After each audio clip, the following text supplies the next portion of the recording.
Hello A+D, I am Shreenu Mukherjee and this is my partner Ranjeet.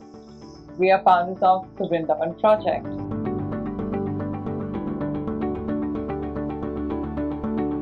We are an architecture and interior design firm.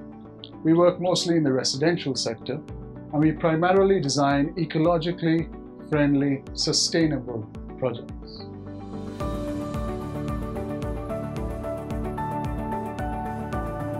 Well, my family traveled a lot. My father was being posted around with the banks, so he spent a lot of time in Europe and a lot of time in various other countries actually. They would make it a point to visit every cathedral, every church, every architectural monument possible. And my father would always take pictures of us in front of these buildings. Somehow I think that sort of seeped into my being, and yes, growing up I was just exposed to a whole lot of design. Growing up in Bombay had a huge impact on me, specifically South Bombay, the very planned open spaces. The sea has a huge impact on everybody who goes to Bombay, but the various different styles of architecture, whether we talk about growing up in the Art Deco district or the Gothic styles or the Victorian styles, there's this whole big amalgamation that's happening and it flows really well together. So yes, I would say Bombay did have a huge impact on me. I even chose my colleges based on the architecture of the colleges. That was a huge decision that I made.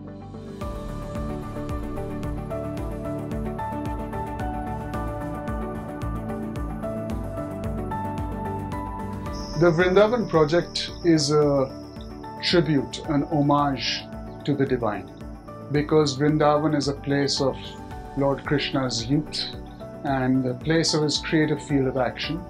The reason we call our office a project is because the office itself is a work in progress, if you will, and a project in and of itself.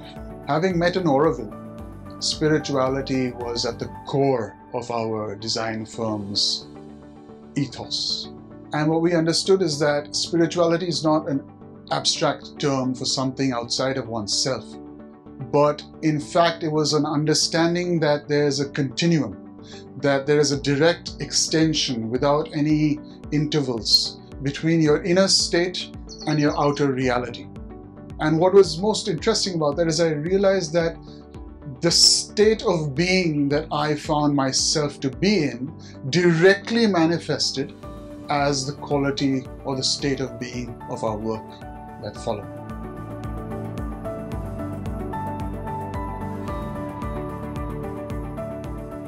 Our home office studio renovation was quite close to our hearts.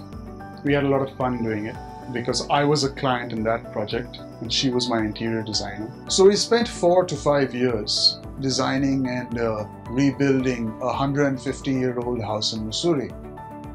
That was quite a challenge. That project took a lot of energy and a lot of effort, because when you're dealing with something that has been designed originally by the British at a time where there was no plumbing or electricity available on that site, and then upgrading it so that it becomes usable for all sorts of modern amenities and luxuries, that was quite the challenge. And of course, the client in that case was a whole joint family, so we had about 8 to 10 stakeholders, and integrated all of their opinions and ideas was interesting. In the Mussoorie project, I think is the first time that we learned about the Pahadi way of building or living, and it was very interesting because it made us slow down ourselves, and I'd say we're still slowing down and still getting more in tune with ourselves, and design itself takes on a different angle from that calmer pace of mind and body.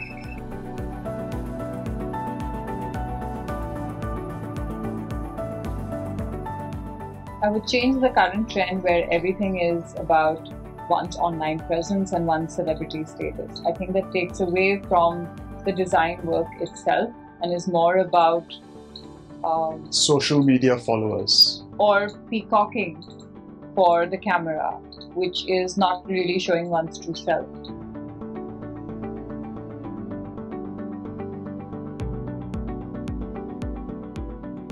Building out of earth has become very trendy of late, And therefore, I think it's a very good thing. It's a very positive development that's happened in the design industry, and I think it should take flight.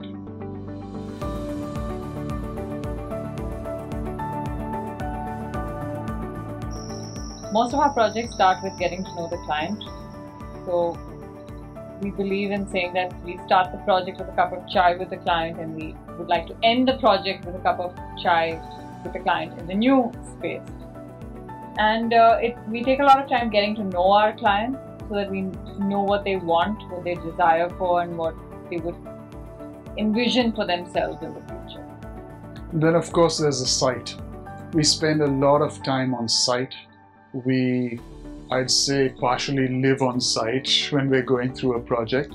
So the process is very site oriented, worker oriented, local context oriented, understanding the place where we're building more than anything else. And of course the client is a big part of that, but for me it's the context that's very central to our process.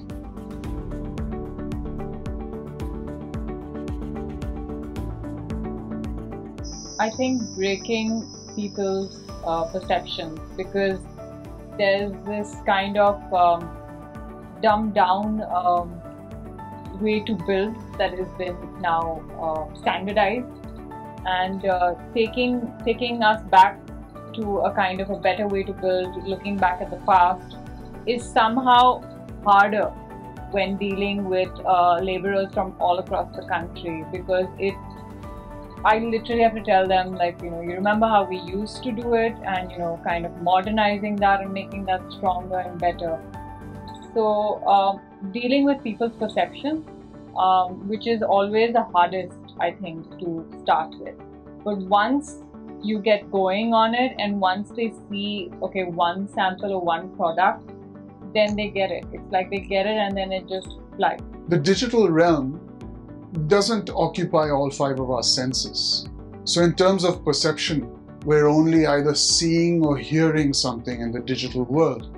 But in an architectural or interior design experience, you're touching upon all 5 senses.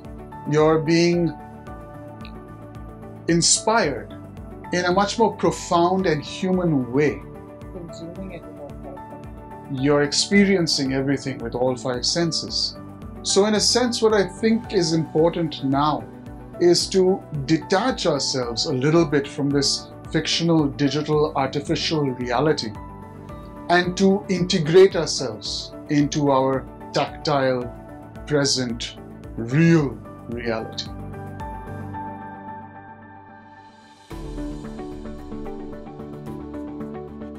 Sustainability means an everyday kind of living and how it impacts one's life. Before we even set up the design firm, sustainability is something that I've grown up with and continue to embody further and further into my life. Sustainability has been reduced to materiality and energy and carbon footprints and so forth. But I also see that sustainability has a lot to do with the human experience. That the sustainability of our lives, the sustainability of our lifestyles, the sustainability of the relations that we have forged is a big part of this human experience aspect to the sustainable discourse.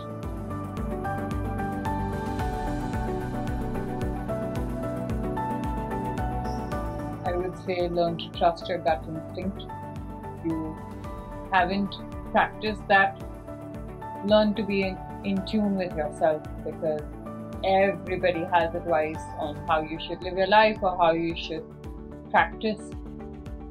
But in the end, only you know what truly is going to satiate. Trust yourself.